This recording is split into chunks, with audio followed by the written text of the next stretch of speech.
Philadelphia 76ers right now, I should thought I had it, but I don't have this. Philadelphia 76ers right now, they're 20-9. We're third in the East, 8-2 in our last 10.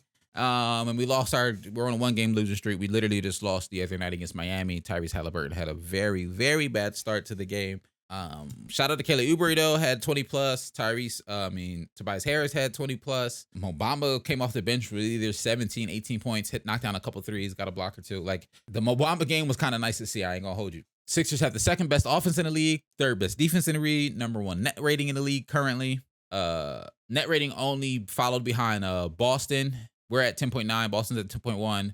And then it starts to drop off. OKC's 7.8. Wolves are 5.6. I thought that was interesting, showing how good Sixers and Philly and Boston are right now, at least in terms of net rating.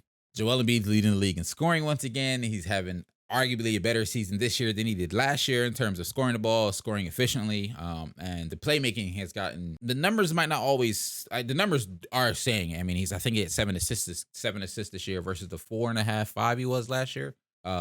But the decision making out of double teams is a whole lot better for Joel. Really getting at and trying to say it. The double decision making of double teams is better. The passing vision is better. Making the decision before the double team even comes, like seeing the double team starting to develop and getting the ball out of his hands or deciding to score right away. It all looks better. Recent 51-point game against the Timberwolves, which I thought was very, very impressive. The team that, while they were known as one of the best defenses in the league, has the guy who most people have as their early defensive player of the year, and Rudy Gobert.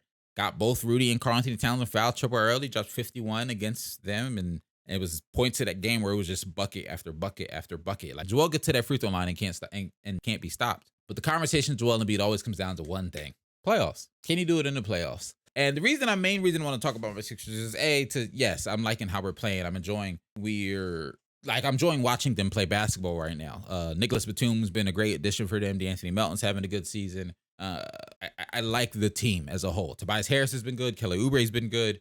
Honestly, Tobias Harris has probably looked the best he's looked in a Sixers uniform since the first year he got there. Like he looks rejuvenated almost. But like I said, the conversation that everyone wants to have about Joel Embiid isn't how good are you in the regular season, it's how good are you in the playoffs. It's can you get past the second round. I saw a tweet the other day, Heavy did. It was name 5 Joel Embiid iconic playoff performances with the Samuel L. Jackson Pulp Fiction meme. And I get the conversation around Joel. I do. At this point, people are expecting him to step up in the playoffs. At this point, people are expecting him to showcase what he does in the regular season and the playoffs. I think that's the bare minimum that people are asking him to. I don't think most people are asking him to, honestly, even to pull a Kawhi and turn it up to some ungodly level in the playoffs. Just continue to do everything you did in the regular season. Just do that in the playoffs. And we haven't really seen him do that over the last couple of seasons, whether it be him just shrinking in the playoffs,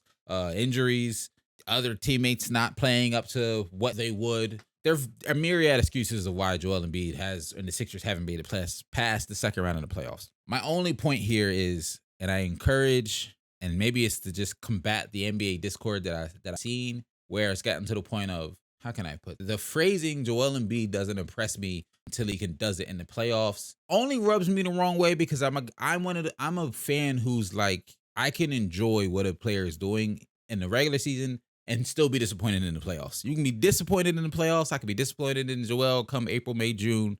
But right now in the regular season, I don't understand. This is specifically about Joel, but I can think of more examples if I had thought about it for a while.